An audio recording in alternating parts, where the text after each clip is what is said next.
في اللحظة اللي أنا كنت قاعد باعمل فيها الفيديو بتاع إزاي تسافر وتشتغل بالإنجليزي بتاعك برّه، هي نفس اللحظة اللي أنا اكتشفت فيها إن كل حاجة ضاعت. طبعًا كنت قاعد باشتغل على الفيديو بتاعي عادي جدًا، ما فيش أي مشكلة خالص، وبعد ما حضّرته وسجّلت وكل حاجة تمام، وهنبدأ نشرح للناس إزاي تسافر وتشتغل بالإنجليزي بتاعك برّه، لقيت نفسي فعليًا أصلًا ما عنديش أي content على اليوتيوب إطلاقًا، ودي اللحظة اللي أنا اتأكدت فيها إن الaccount بتاعي got hacked وأنا خرجت برّه كل حاجة. كل اللي حصل طبعًا الناس اللي متابعاني من فترة عارفة إن أنا باعمل content تاني ليه علاقة بالgames وبنعمل stream وبنلعب games مختلفة، وكنت قُلت لكم الكلام ده قبل كده في الفيديوهات اللي فاتت، فكنت منزّل فايل بسيط ليه علاقة بلعبة معيّنة يعني. للأسف الفايل دوّة كان من web site ما لوش علاقة بالgame وكانت حاجة يعني مش رسمية أوي، فكان الفايل دوّة already hacked وكان محطوط فيه تقريبًا نوع من الhack اللي يقدر يخلّيك لو أنت عندك الفايل دوّة على الجهاز بتاعك، يقدر يخلّي الشخص ده يتحكم في الجهاز بتاعك تمامًا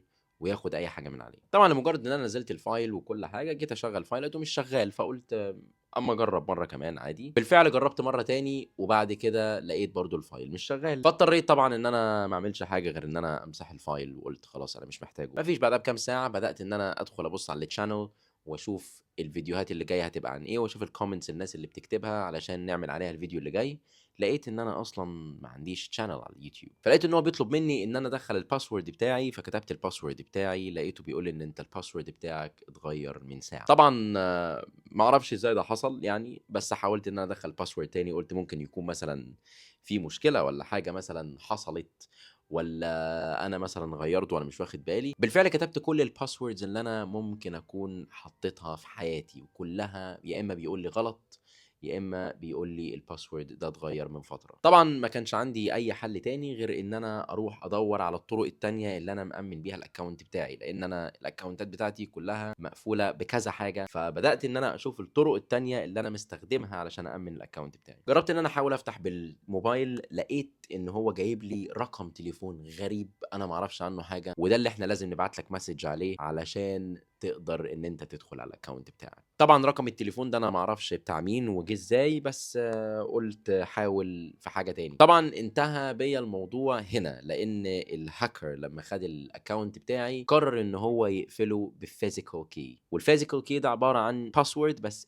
physical، تبقى حاجة كده زي فلاشة عليها الpassword ولازم أنا يكون معايا الفلاشة ديّة أو الphysical key دوّة علشان أقدر أفتح الaccount تاني. طبعًا حاولت هنا وهناك وفي كل حتة ما فيش. الموضوع بالضبط زي مثلًا ما حد ييجي كده عندك البيت ياخدك يرميك برّه ويقفل الباب بالمفتاح وأنت ما معاكش المفتاح وأصلًا أنت برّه. فأنت فقدت سيطرتك الكاملة على الaccount وما تعرفش إيه اللي بيحصل دلوقتي في الchannel بتاعتك، إيه اللي بينزل أو مثلًا الإيميل بتاعك اللي اتاخد دوّة ممكن يضرك في إيه. بدأت إن أنا أي application ليه علاقة بالإيميل address بتاعي المربوط باليوتيوب، لو مربوط بحاجة تانية مهمة بدأت إن أنا أشيله، زي مثلًا البنك account أو أي حاجة ممكن يبقى ليها تأثير قوي، بدأت فعلًا إن أنا أشيله لحد ما أفكر أشوف إيه اللي هيحصل يعني. قريت كذا article كده على اليوتيوب وبدأت أعمل search على كذا حاجة، قال لك لو أنت حسيت إن الaccount بتاعك got hacked فأنت حاول إن أنت تكتب الpassword غلط أكتر من مرة، وحاول إن أنت تبعت كود أكتر من مرة، علشان هم يحسوا إن في action غير معتاد بيحصل، فيبدأوا إن هم يقفلوا الaccount بتاعك. بالفعل حاولت أعمل كده بس الموضوع ما نجحش إطلاقًا والaccount بتاعي فضل مفتوح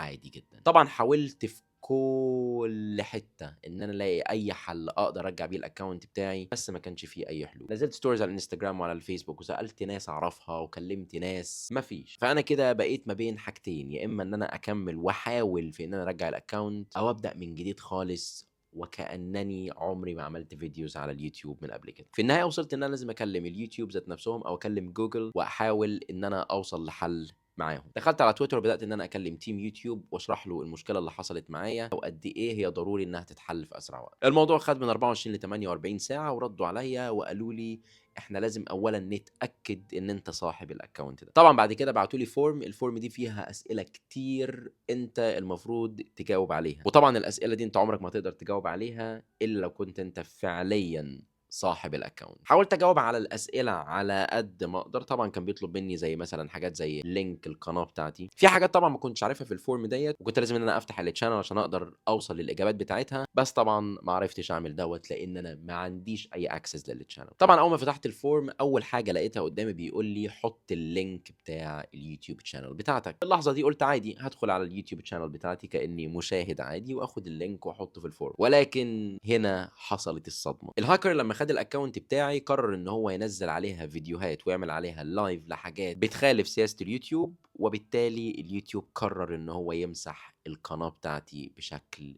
تام. فانا بقيت مش عارف ممكن اجيب لينك القناه منين تاني. بدات ادور عندي في المسجز بتاعتي ما بين صحابي، ما بين ناس اعرفها، الفيديوهات اللي كنت نزلتها قبل كده على الانستجرام، وكلها كانت مجرد لينكات لفيديوهات بس مش لينك للتشانل ذات نفسها. طبعا الحاجه الوحيده اللي قدرت اجيب بيها اللينك للتشانل هو ان انا ادور في السيرش هيستوري بتاعي. دخلت طبعا على الهيستوري بتاعي بتاع السيرش عندي، وقعدت ادور على اي مره مثلا كنت دخلت فيها على التشانل بتاعتي ذات نفسها، مش على فيديو في التشانل. قدرت فعليا ان انا الاقي لينك للتشانل بالطريقه ديت، وفعلا حطيته في الفورم وكملت الفورم عادي جدا وعملت سبميت. بعد 24 ساعه جالي رد من اليوتيوب بيقول لي احنا اتاكدنا دلوقتي ان التشانل بتاعتك هي فعلا compromised، او يعني في حد تاني ممكن يكون بيستخدمها، واحنا وقفناها ووقفنا الاكونت بتاعك لحد ما نشوف هنعمل ايه. طبعا في اللحظه دي قلت تمام مفيش اي مشكله، طالما هم عرفوا واتاكدوا ان الاكونت بتاعي اتاخد فيبقى كده في احتماليه اكبر ان التشانل بتاعتي ترجع. بعدها بعتوا لي فورم تانية وقالوا لي احنا عايزين نتاكد اكتر ان انت فعليا وبنسبه 100% صاحب التشانل ديت. بداوا طبعا يسالوني انت عملت التشانل دي فين، تستخدمها بقالك فتره في انهي دوله وفي انهي مكان بالظبط، وايه الاي بي ادريس بتاع الاجهزه اللي انت بتستخدمها، وايه نوع الاجهزه اللي انت بتستخدمها، وبعض الاسئله اللي تثبت لهم ان انا فعلا صاحب الاكونت. بالفعل رديت على كل الاسئله وردوا عليا تاني بعد 24 ساعه. قال لي بعد 24 ساعه انت ممكن تجرب اللينك دوت، تحاول ان انت تدخل منه على الاكونت بتاعك. طبعا جربت اللينك بس ما قدرتش ان انا برضه ادخل على الاكونت بتاعي.